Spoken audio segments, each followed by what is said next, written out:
Hello again everyone, Truck CB Sales here with a Truckerized tune-up report for Leif in Florida on the Anytone at-6666, also called the Quad 6.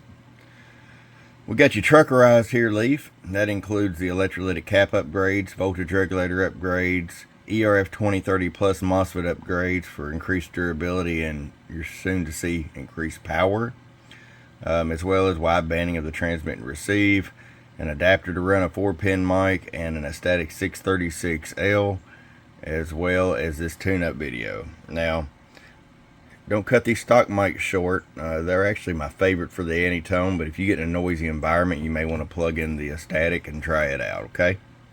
So let's just get right to it. It's RF power all the way down, 100-watt slug.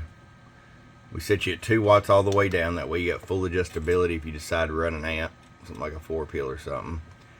And getting right about 18 all the way up. I'm going to show you average power swing. Low 70 bird average.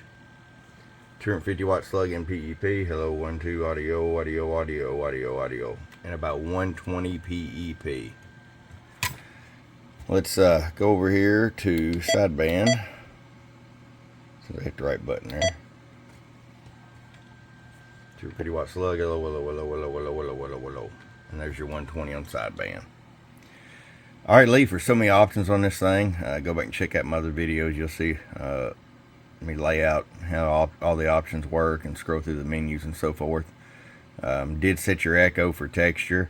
You know, it's just got an internal adjustment. I've got the echo activated right now. So hope you enjoy this radio. Leif, you've been Truckerized from your friend Truck at truckcbsales.com. Bum, bum.